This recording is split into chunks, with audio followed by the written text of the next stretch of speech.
All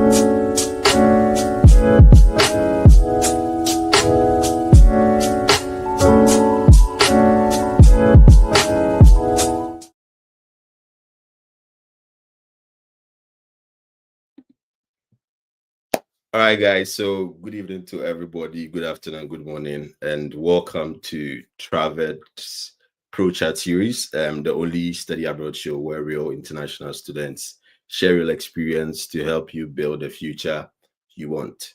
Tonight's topic is for everybody because everybody on the show I know is a student, and we'll be discussing our proven strategies to win scholarships, assistantships, and sponsorships. Now, if you ever wonder how people get funded, people get tuition, some kind of funding, because for many of the schools they do offer some of the scholarship opportunities for students.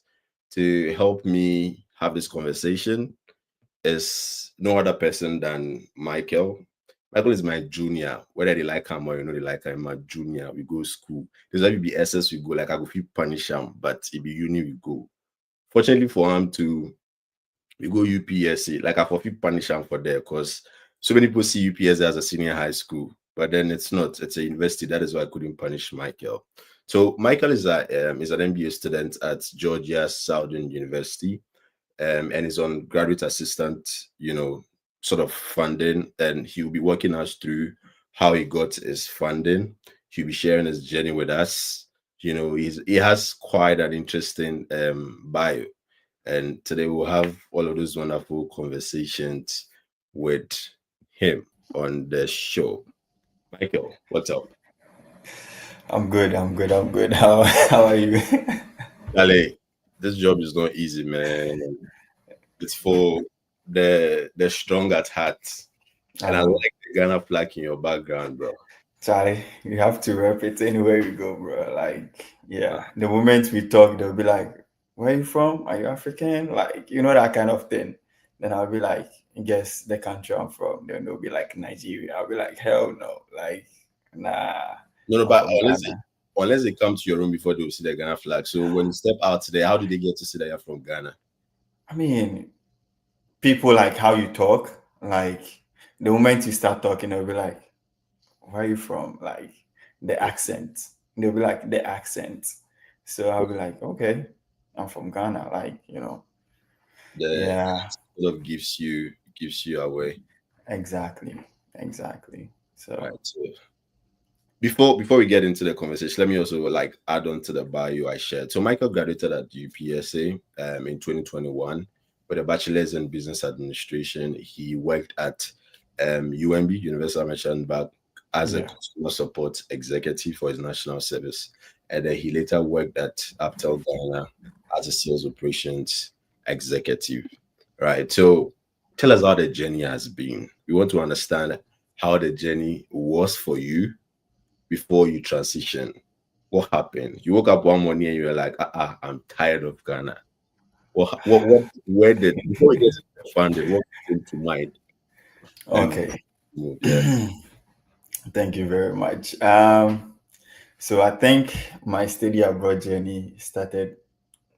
People who know me know that it started way back in like 2016. Okay. So once I was done with senior high school, I have a supporting father who wanted me to study abroad. So, I did the IELTS test. I passed. I applied to a school in UK.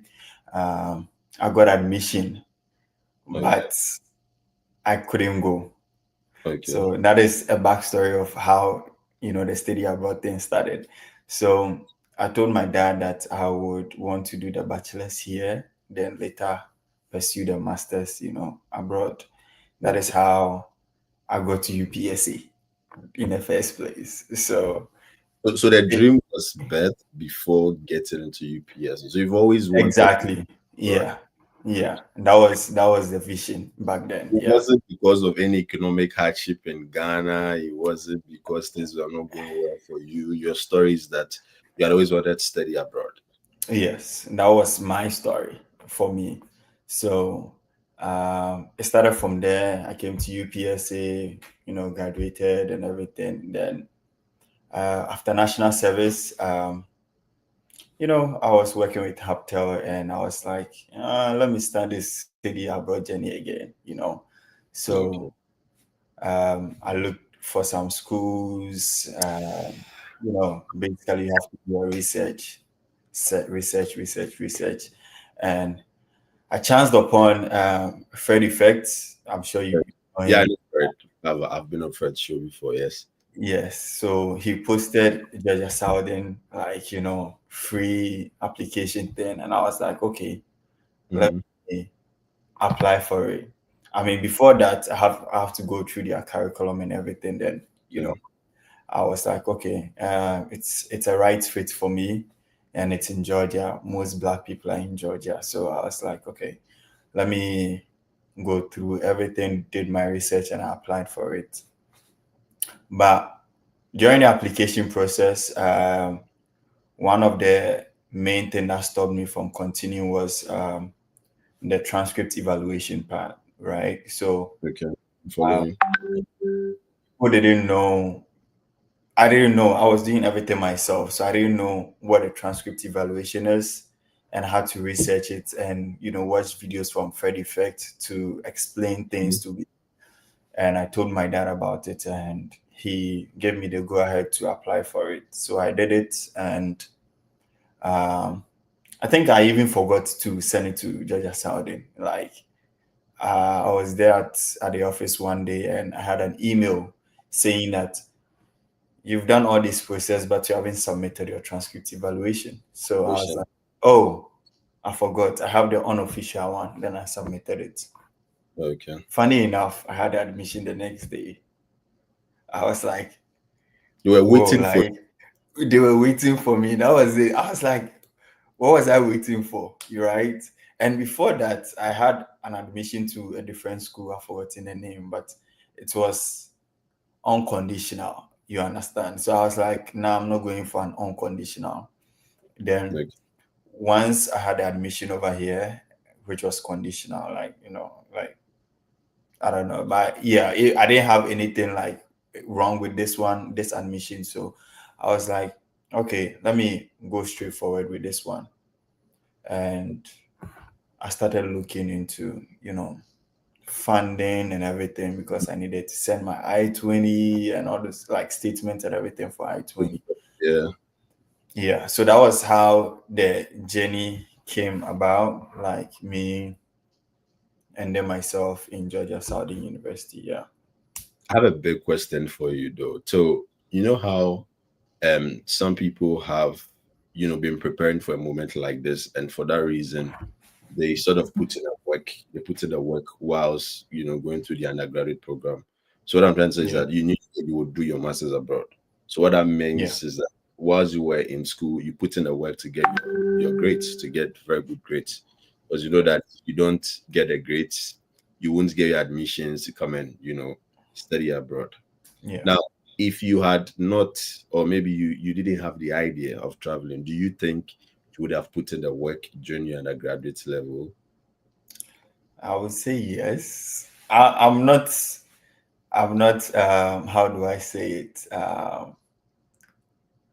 I'm not the best in terms of like being in class and be like maybe the top two, I'll be there. No. But Mm, like I'm an average student. So I always want to be like, okay, I'm trying my best to be up there. And that was what I did like throughout my school year as an undergrad student. Yeah. okay, all right. Nice. Thanks for sharing that information with me. You're So welcome. what I'm also getting from this conversation is that um you did not really I want to say it in a way that doesn't come off. So you don't really need a first class to travel abroad to study. For sure. I mean, I knew that even before like starting my undergrads. Like, Okay. yes, you don't need a first class. People with third class are even getting schools with scholarships and everything. So I was like, okay, but still I need to put in my best to get some of the best schools out here. So that was what I did. Okay. All right. Thank you for sharing that information with me. All right. So Yeah. moving forward. Let's get into your funding. So you got admission, you submitted a document you had to submit. Now, did you get into the school before you applied for funding, or the funding process started for you the moment you received your admission? I got to the school I got into the school before the funding came. So when I had the admission, like I said, I applied for funding. It was a little late, so I was applying for funding, but my department said they just gave it out, so I was late and all this kind of stuff. So I was like, okay, what else can I do to get funded? So I started. We do have a portal like for on-campus jobs. Okay. So I went there to apply for, the basic ones, $10 per hour, those kind of jobs. And I applied for one. Funny enough, it's not funny enough, but I got one when I was coming um, as a student assistant for the Department of Health Science and Kinesiology, which is different from my course. But, you can, this is America, you can work in different departments whilst you do your own thing. Yeah. So that was what I was doing for the meantime whilst looking for funding when I got here. So when I was coming, I paid out of pocket. To be clear, I paid out of pocket. I paid like $19,377 to get here. So you have 19,000 in your account, Nana. As I now, I don't have that money. No, but you see, this is what preparation is about, right? Yeah. Before you make a decision to travel, you need to have you need to have saved some monies for yourself. You need to have, during the period. So you need to know more money, then you go tell your body, so I don't want travel. True. True. Or just this year, you make a decision on applying to school this year, right? Because it comes with, some financial responsibilities that you need the capacity to sort of meet. Right. Yeah. So I get how you have $19,000. It is expensive if you want to study abroad. Nobody should lie to you. It is expensive. So initially I had a discussion with my dad before even accepting to come to the school, because I didn't have any funding, and this is the amount we need to pay. And on your I-20 I have like 42K deficit. 42. No funding. No funding. So just imagine. I had a conversation with him, and he was like, I should go ahead with it. So he gave me the boost, right? So if he said, no, you're not going, what else can I do? Like, I have to probably defer and apply for funding maybe the following year or something. Let me ask you, this is quite personal though. So for those who do not have that parental support that you had, that parental guidance, someone to be pushing them to, want to be a part of, the study abroad journey for love like young Africans. If that was your story, right, do you think you would have been here today? What would have changed for you? What would you have done differently in terms of getting some kind of funding support or funding for your education? Let me say, this kind of, like, what I'm going to answer might cut across some of the questions you might ask, but the first thing is, for me, I applied early, but I forgot to continue with the application. Okay. So some people do the application and just sit down and relax, right? Okay. If I didn't have this opportunity, what I would do is, right after the application, I'll probably email my department or something and ask for funding. Okay. You understand? And trust me, these people want you to ask questions, but don't overdo it. Okay. That is it. So if you send an email. When you say these people, I want you to clarify that. Who are you referring to as these people? My department, the school, like the school you're applying to, the department, they want you to be there. So ask questions, ask relevant questions. Don't just throw any questions to them. So ask that, oh, you're an international student, you're looking forward to, being in the school, and this is your situation. Just be honest. And you want to ask if there's funding or anything, any sort of scholarship that can help you out. They would probably direct you to their website or where you can find those informations or those kind of stuff. Those kind of So yeah. yeah, so they'll direct you to places that you can get scholarships or something to help you out. So you apply early, um, you look for funding or you look into funding. Maybe you find one. If you find one, what are the requirements? You are supposed to write an essay, maybe 500 words. Like, you need to sit down, critically think. Don't. I'm not saying AI is wrong, but or it's bad using AI, but people do copy and paste, which is very wrong. So No, you need to bring up your own story. That when someone is reading, they can be like, okay, this person really need the funding, and they mhm. want to give it to you. Um, so I feel like some people make mistake by just giving generic essays and all this kind of stuff, and it doesn't help. And yeah, they lose funding, and also it's very competitive. So yeah, this kind of stuff can hinder you from getting funding at the beginning. But if I didn't have this opportunity, I might still push.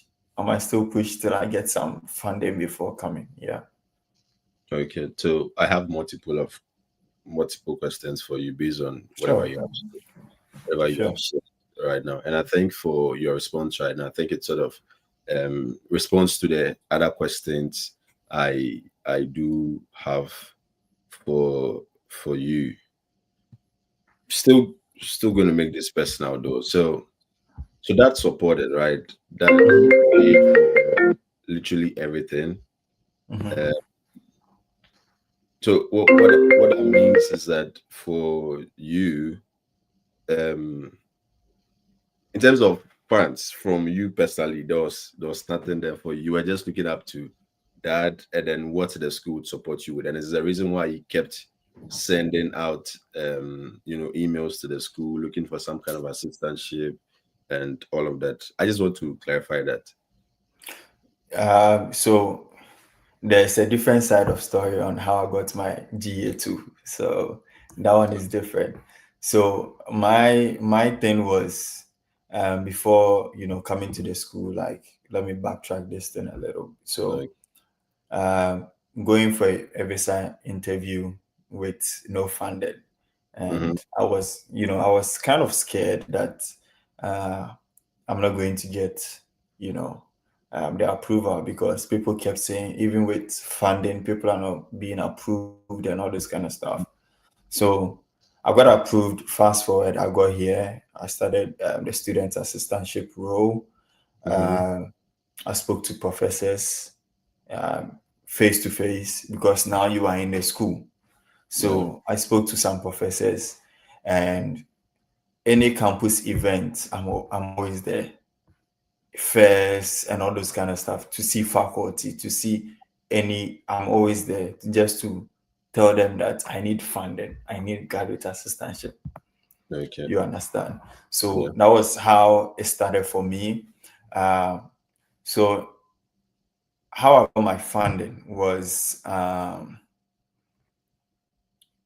with the MBA program, the person or the professor who was going to take us for accounting was the director for the MBA program.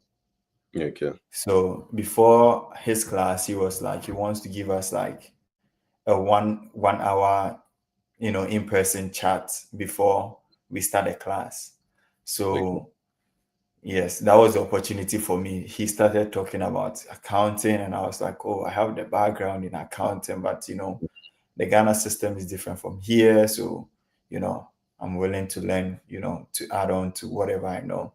Um, so he explained everything, and he was like, do you have anything to add? Like, do you have any questions? And I was like, honestly, I don't have any question, but I have a humble plea.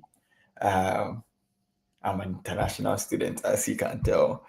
Mhm. Um, yes, and I have 5 siblings back home, and the exchange rate as at the time I was coming was 16.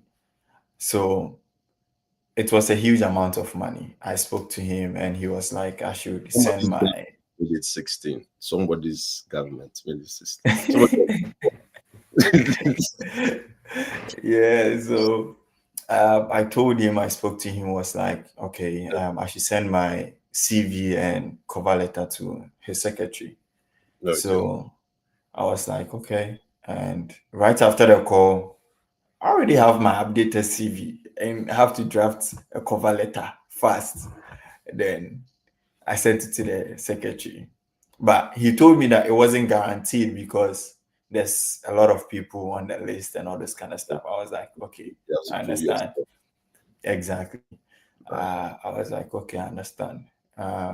Then fast forward, I was working, and one day the secretary asked me, she asked me to apply online as well because I thought that was it. So Right. I needed to go somewhere else that says like graduate assistantship portal. I didn't even know about that. So I had to go there and go and apply over there. Then she was like, okay, she got it. So um, she sent me an email asking me if I want to be the GA for the next semester. That was spring. And I was like, yeah, like it didn't even take me like two Yeah. minutes. I was like, I drafted the email. I was like, yeah. Then That's fast. that was it. Yeah, fast. I didn't even do interview. Some positions will require interview. Mine, I did That's one fast. Yeah. GA position which required interview. I didn't get it, but this one I didn't do interview and I got it. Yeah. All right. Michael. So before I come back to you again, Mhm. our other colleague has joined the call. Kwaku has joined. I would let me introduce Kwaku real quick. Um, hi, Honorable.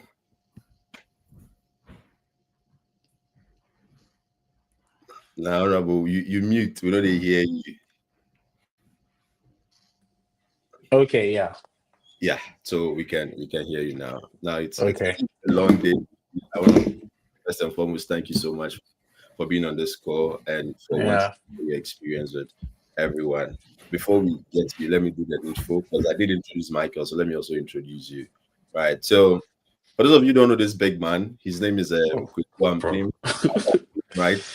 He completed University of Ghana, joined Holland Insurance Group as a partnership and group business officer. He joined the University of Memphis to study public policy and nonprofit administration, and then he currently works.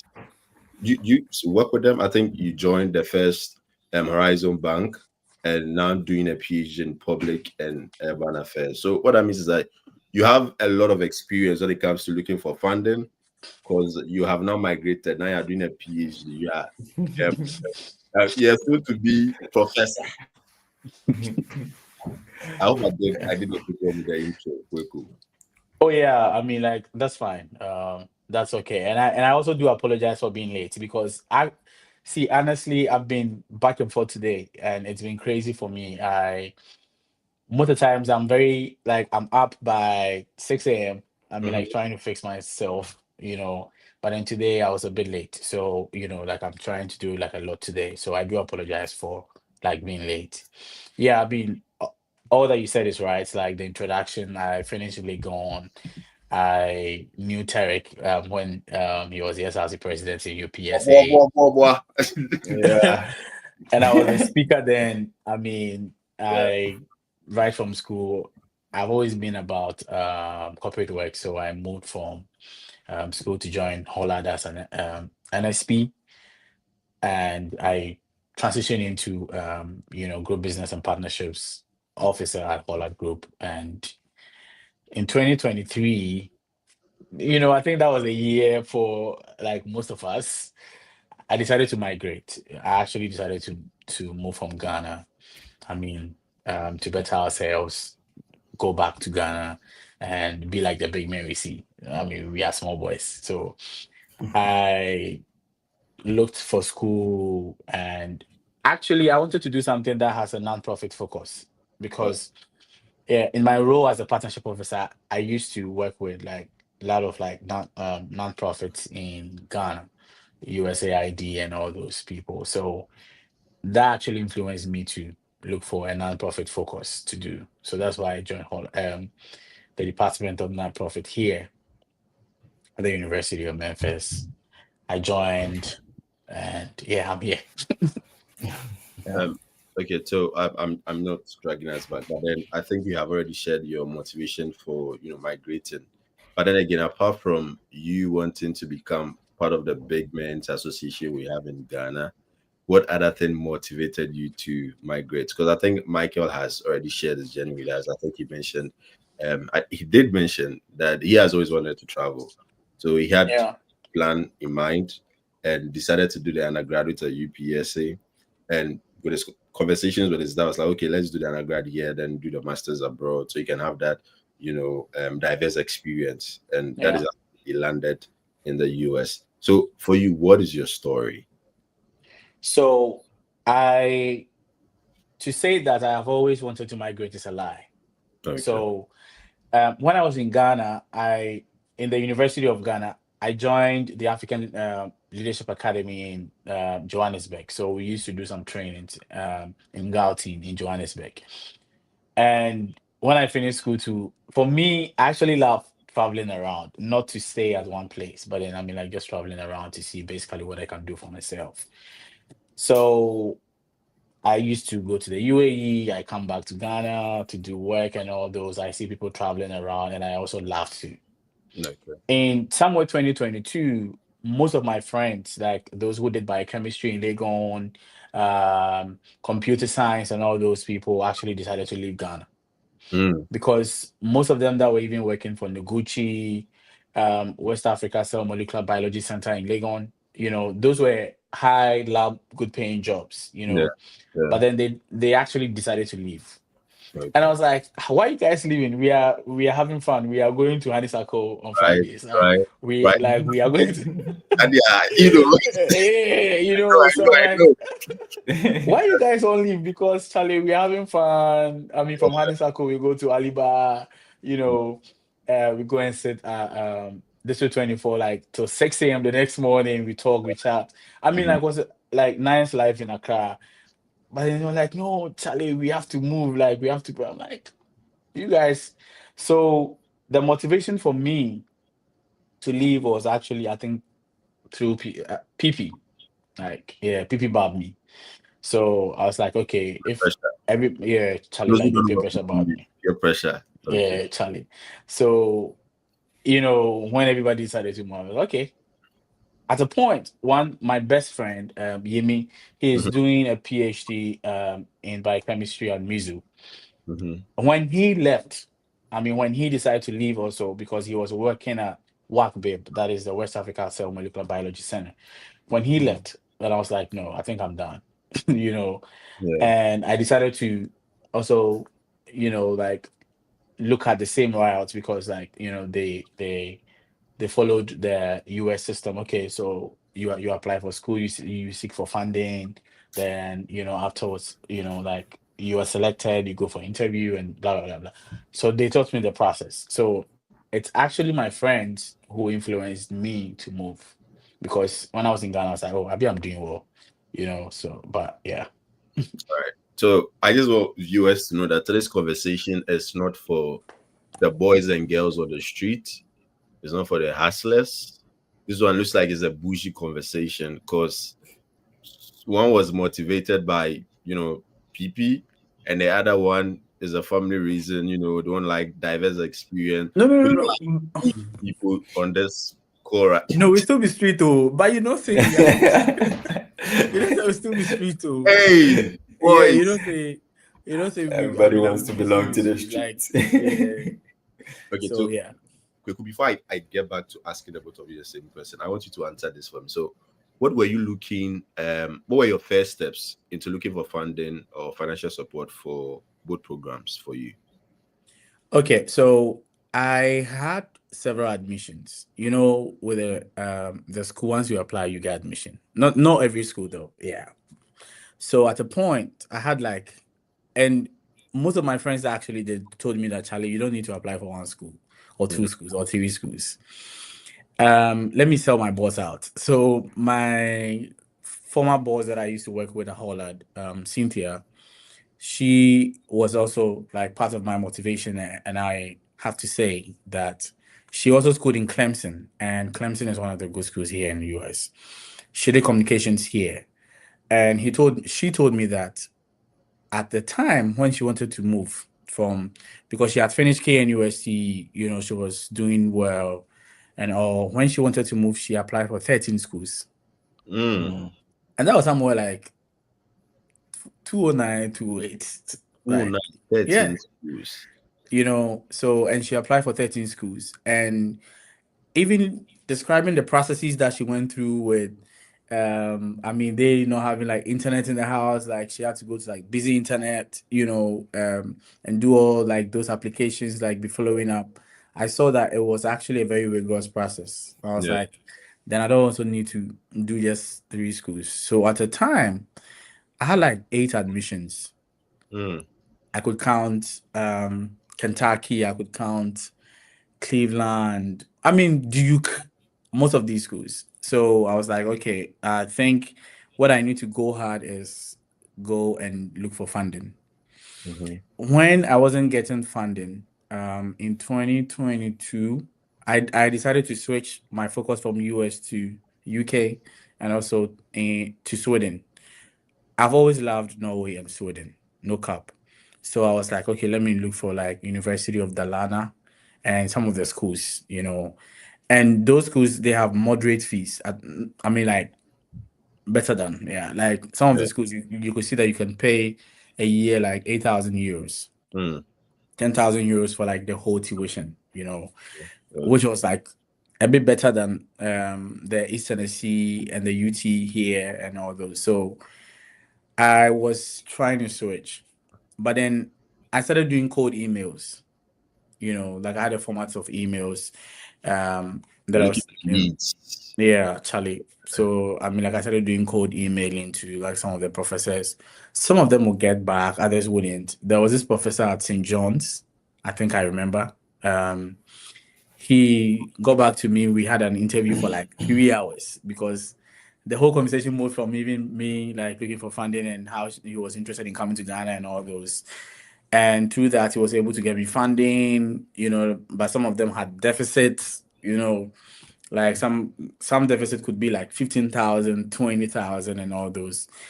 And so for me, I think University of Memphis, my school that I love, I spoke to my professor here. I sent her an email of my, I mean, like decision to join the department, blah, blah, blah, blah, blah. She go back to me. At the time, she was like, oh, they've given out all their funding, so possibly I can stay my application so that it will be considered possibly the next year, you know. I had applied for other graduate assistantship positions. So what I was doing, my strategy was that I saw that the funding only did not come from the department. Some of them came from the institutions, some of the institutions in the school. So take, for instance, if you go to, say, Cornell or maybe Oxford, they have, say, Center for maybe Yeah. biodiversity. Yeah. They have Center for African Studies. They have Center for whatever. So those centers also had graduate assistantship. That also could waive your tuition, you know, and give you stipends also. Yeah. Because I wasn't looking for scholarship because I was advised that, I mean, scholarship wouldn't do anything for you, you know. So I was looking at the graduate assistantship or the research assistantship. Okay. Right. So I was looking at these centers, maybe Center for maybe Gender Studies, Center for this, that, yeah, and trying to apply to their roles. There's a school, I think in Cleveland, that I got admission. I've forgotten the name of the school.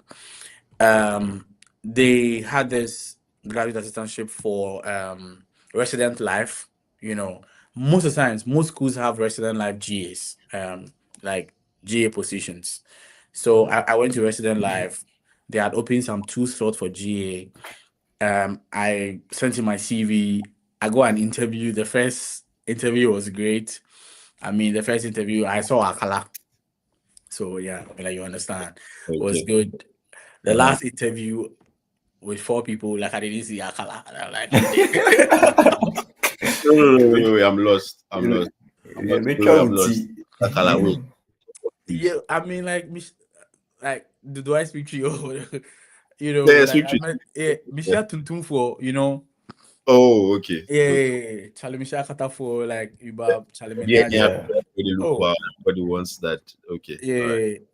All right. Now the second phase, Charlie, I met different phase. I'm like, I'm dead. And honestly, that was like a very my last hope, to be honest. I think that was like 2022. Because I remember, I think I was in Sunyani like for work. And when I had the email, I was very happy. So I was jumping around. I was like, Charlie, Bitcoin. So, I was like, oh, they said you'll be selected for the next phase. And I was like, okay, cool. So, but then they go back to me like a week time. They said, oh, Charlie, we are sorry. And I was like, cool. Yeah. So the next year, then I remember I was going to Jolu. I was going to do something in Jolu around 10 p.m. Then I had an email from my professor that she's stressing me for the role. So, and it came with all the benefits like tuition insurance and all those. But before then, because I had stayed my application for a year, I developed some sort of like relationship with her. We sometimes could even speak on phone from Ghana. Okay. Yeah. I could call her. I call her office. Don't do that. It may be wrong. Yeah, like not everybody would. Yeah, it depends on the relationship that you build with a person. Michael stated it. He said you shouldn't overdo it. So yeah. So we spoke then. She was like, oh, she'll be very happy to see me. Then we came. We came, we finished, and we're here. Okay. So I think more of the conversation around funding is usually, I think so far, what the two of you have shared is based on your consistent communication with whoever is in charge of, the fund or that scholarship you want. So you don't have to relent on, keeping tabs with them. You have to make sure that, there's that flow of communication.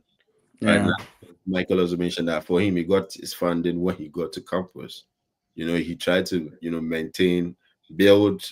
maintain the relationship with the faculty members who gave him the scholarship. All right. So this is going to be a general question for all of you, right? So the questions I sent to you guys are: what criteria, right? What criteria do scholarship committees typically look for that applicants often overlook? Right. So let's have that conversation. What are the criteria that scholarship committees typically look at for that as applicants overlook? Let me start with so I feel like the committee take aside your grades. Everybody has a 3.7, everybody has a 4.0. So aside your grades, they also look at maybe your experience or your commitment to like community. Some committee like to give back to the community. So like your volunteer hours, or like you volunteered for, something in the church, out of the church or something. And some people look at that. Some people look at your educational goals too. Like, what are your goals after school? What are you going to do? You understand? So give us a reason for us to give you the funding. You understand? It's not just about the grades. Somebody will be like, oh, I have a 4.0, but I didn't get a scholarship. But somebody might use like a 3.0, and the person can get that funding that he or she is looking for. It's not just because of the grades. So You also need to state, like, honestly, like maybe your journey through the essay, right? Through the essay you're writing, you need to, your story needs to make sense to them. Like, you need the funding. You overcame some barriers to, like, certain things that you were able to do your undergrad, but due to financial constraints, you can't do your master. So, okay, this person was able to overcome this situation, and he or she deserves, this kind of funding. So I feel like, not to talk too much, they look at, your educational goals, your commitment, and how important, like, you need the funds, like how desperate you need the funds. That's how some of these committees look at. Yeah. All right. How about you, Kwaku? So for me, I'm big on experience. I mean, like, I'm big on experience since because some people, they will talk, but then when you give them the work, they cannot do it. So I'm very big on experience. I'm big on what you can do. I'm big on definitely what you bring on board, and I also understand that even though, I mean, like, the fact that I'm building experience doesn't mean that the person must come with all the qualifications or all the experiences. We learn on jobs. We learn on, I mean, basically what we are told on and what we people show us to do. So I think one of the considerations, for the funding, or maybe like the GA ship, to me, it doesn't really have a formula. Most people actually will look at your experience. They will look at, I mean, your qualifications. They will look at the skills that you bring it on board, because most of the times when you are taken as a GA, it is possibly because there's an ongoing research that you're actually, going to support. I'm speaking from my point of view. I mean, some GAs actually don't even do anything. For most of the schools that I know and most of the friends that I know, the GA shop that they're currently doing is deep work. They are doing the lecture reviews. They are doing the analysis. If it is like the focus group discussions, they are leading it. They are taking reports and all those things. So I think that select committees are mostly big on, like, those things. What are you bringing on board to the team? If there's an ongoing research in a department, are you able to do support? So those are the key things that, to me, most people actually look at. Your goals in terms of education, basically what you want to achieve, say for the next 4 years. Is it that you just want to use a master's as a like fourth stone to enter the US, or possibly you want to do a PhD afterwards? I think most schools would like to produce more PhDs. So sometimes that could also be like maybe like the set parameter for your selection. Depends on the schools. I mean, race is not a big thing in US, but race counts sometimes. I've heard a story where a friend who was a GA could work on a project with a set of professors because of, I mean, like, color, because the area that they were doing like the research actually needed somebody of the same, like, to go there to do it. So that could be a plus. Take, for instance, if let's say you are in Ball State, Indiana, and Indiana is say predominantly white people, and possibly there's a black community, and there's a research going on in that black, like that black community, and you're a GA, your support will be needed to to be able to bridge the gap for the research. So it comes with like different selecting areas, but then, to me, your experience, your skills, your outgoing, your community research, that is from the social science background. For the physical sciences, and the natural sciences, they also have their own, like maybe their own estimation. Those who stay in the lab, my friend stays in the lab like Monday to Sunday, 8 a.m. to like 9 p.m. Always, he's in the lab. He doesn't need to go out to meet people. So he doesn't need that human interactions. So he doesn't need the skills of human interaction. So it depends on the area that you're looking at and your skills that you are. I mean, like that you bring it on board as well. So yeah, that's to me what I've seen. All right. So we are both. I mean, you both have mentioned backgrounds, experience, and all of that. So for someone who doesn't have maybe any teaching experience or maybe any research, background, all of these things that the work comes with, would you still advise them to still apply for like a GA? Yeah, because the G is a training ground for you as well. I mean, that's what I'm saying, that it's not a fit all, like way for selection. If you don't have experience, if you don't have, I mean, I didn't know how to code, I didn't know how to use R, but then possibly you could learn it during your GA ship, because maybe at a particular time, the research that they're working on needed somebody who could code. So because you don't have that skills, you wouldn't be picked. Mm-hmm.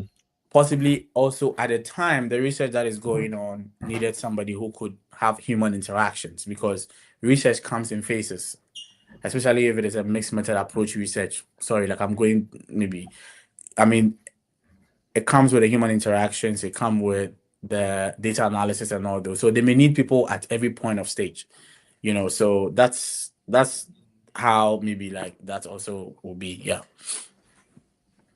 So it could be a training ground for you. You go, you didn't know how to do. I didn't know how to do, like some things, but I learned it. I mean, like during the GA ship. Yeah.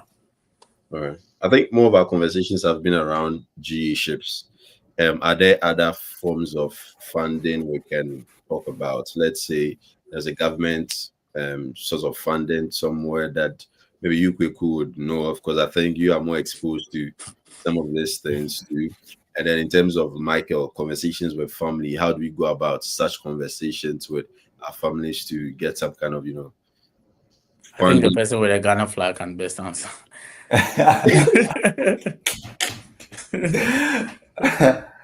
Okay, Because now so people need to travel, because without the money they can't. Like Michael that said, is you that need is the money. main thing. Yeah. Yeah. You try like study abroad, you need money. I mean, even from the start, you need to buy the visa forms, you need money. So if you don't have like that If I don't have 2,500, what you are saying is that if I don't have the money, I shouldn't think of studying abroad. Is that what you're saying, Michael? you can think of it, but you need to put an effort into it. Like if you make your mind, you have to put effort to it. Like find money, get money, talk to somebody, your uncle, your auntie. How do I talk to my uncle like you spoke to your dad? That conversation you had with your dad to fund. How do I do So it? I think every family is different. Everybody is different. So like I told you earlier on, the it's been a plan since like 2016, right? So it is different. I But have a dream. if it's it's been a plan since like I 2016, like that one. so it is different. So like for me, my dad understood, what is going to happen, and yeah, we plan for this. So if you have a family who doesn't have, I have friends who have gotten admission to my school, but the funding is the issue. So yeah, I encourage them to talk to their family. But how do they do it? To be honest, it's not going to be easy if they don't have the money. Where do they get the money from? So whilst I don't advise people taking loans, I was about to say best point.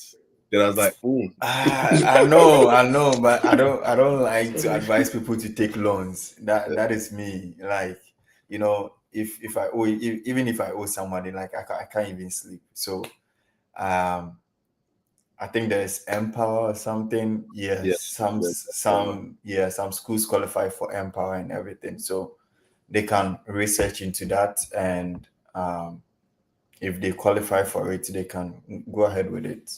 Yeah, so that, yeah, the father, the mother, the aunties, there's no one to support, but you have the dream, just like Kwaku said. You I have know. to pursue it. Yeah. Martin Luther. Yeah, you have to try and pursue it. Yeah. You don't know what will come from that dream. You may be like, the biggest person in Ghana, that's, and you can even pay the loans back. So that Right. is my advice. Yeah. You can look into those loans as well. Thank you very much, Michael. Kuku, we hear from you. And I know you both are busy people. You have like 3 more minutes. And I'll just take your final words when it comes to, funding, sponsorships, scholarships, and all of that. Then maybe in future, when we have like more time, we go more into the conversations of funding. So, because what do you advise? Because you have the government machineries in your so talk to us. Okay, so I mean, what I'm going to say is that if you have a dream to, like study abroad or live abroad, whatever vision, whatever dream that you have, I think you should just go hard on it, because in 2023, when we're all trying to move, like people are like, why are you guys going? I mean, like, why are you traveling? And my defense or my explanation, not to even defend myself, like my explanation is that migration thing has always been with us since the start of the world.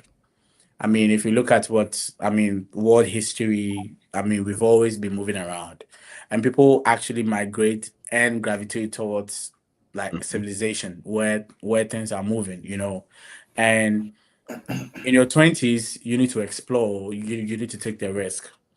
It doesn't matter whether you have the money or not. There are definitely ways that you can, like go hard on, like, I mean, on stuff. If, let's say, you are not from a certain type of family, you don't, I mean, I wouldn't say you don't travel. There are lots of people who are from certain type of families that have traveled. Yeah. You need to start saving. If it is your national service, money you don't spend, or if you live with your parents, you stay with your parents and go hard on your dream. When I was in Ghana, some people were moving from home because they're like, oh, they don't have the freedom, and why? And Because they had privacy. some teller job at Access and they have some duty. So I mean, yeah, because they started seeing money maybe like 3,000 a month, so they felt they need to move from home. If you have the dream to study abroad, to live abroad, you just need to keep your small money. I applied for like 13 schools when I was in Ghana. And normally when I paid the application fee, and I paid the application fee for all of them. When I paid those application fee, I sleep, because at the time when you pay one application fee, I remember there was a Sweden school that I paid 120 euros for. I mean, like, just for one application. When I pay it, I sleep. The next morning, I wake up refreshed. There are times that it will be it will go hard on you, So at a point in life in Ghana, I used to sleep from 6 p.m. to 6 a.m. And most of my friends know, you call me, you get me. Not like mother, because I needed to, soak in with going hard on whatever that I had decided to do, because it takes money to be able to do this. If you have a family that can support you, you go and talk to them. Show them examples of people who are living abroad and your friends that are staying abroad or whatever, studying abroad, and what can become of you through that. Let it be very convincing so that they can pull their resources together to support you. If the little support that you can get to apply for the schools, don't only look at the GA, look at the centers. If it is Duke, ask AI. It will tell you the number of centers in the schools, whether they have roles open or not. Take your laptop. You have a laptop from school, use it. And I think that with your determination and with possibly by the grace of God, and the universe will be fair to you. So that is actually what I'm saying. You don't need to say that, oh, made a miniscule, so I must. No. Go hard on your dream. If it is one school that you can apply and put it down. If you search for funding and you didn't get, let them stay your application for the next year. I'm sure if one school stays your application for like 3 years, they will give you funding. When I came here, I had, like, full funding from other schools, and I'm like, I'm sorry, I've taken like a different offer. go hard so that you can even bounce schools, you to bounce schools. Yeah. So like that's actually what that I would say. With Government of Ghana scholarship, I don't want to comment on it. Yeah. Okay. All right. Thank you very much, Kwaku. Mike, I think Kwaku has said it Yeah, all. he said everything. Get a show for us today. He has said everything. That's something small to us. I think most of the thing, like just a little. So people decide to travel abroad or study abroad, and once they be like, oh, I found a school, then I apply for it. Some of them forget to do, their research. When they give GAs, when they, in spring, there are months they give GAs. They are in fall, there are months they give GAs. Yeah. So once you apply and you sleep or forget about it, and later you go and ask, they'll be like, oh, we've given out all the positions. So you need to, once you apply, like I said earlier on, once you apply, you follow up with faculty, email them just to know. They will send you to websites that talks about all these things. Okay. And some schools have like a website for scholarships, like merit-based, international students, internal and external as well. So all these things can help you, get some kind of funding. And the issue is not you getting into the school, but the thing is like you've gotten the admission, but you won't fund it. So just connect with faculties, maintain some mutual connections, and hopefully everything will work. Yeah. All right. Thank you guys very much. Thank you, Michael. Thank you, Kwaku, for sharing, such powerful insight with us on the pros chats. You guys are pros. You guys are representing Ghana very well. I see, Michael, I follow you on LinkedIn. I see you do amazing work with your school. Kwaku has already been doing amazing stuff in Ghana before you came here, and you keep representing Ghana very well. We thank you for your representation, and thank you for sharing all of this with us. In future, we hope to have you here again to join a conversation as well. Yeah. Sure. So to everyone watching, I'd like to say a very big, thank you to all of you. I just wanted to know that funding is not magic. Like Michael and then Kwaku said, it requires a lot of like strategy. It requires a lot of preparation, and storytelling as well. You, the person asking for the funding, you have to make sure that you are someone, the schools are willing to invest in you, because that is a lot of money they're going to be pumping into you, so don't relent on putting in the work to get a kind of funding you need for the, schools or whatever programs you want to rate, right? So now if you want to support or join our WhatsApp community, you can send a WhatsApp message to Clifford. Clifford's contact is a +233 5044888626 +233 5044888626. Thank you all for joining, and I'll see you on next week, Thursday, 8 p.m. GMT, 3 p.m. my time here in the US, and all right, good night to all of you. Man, I need to figure this thing out, man.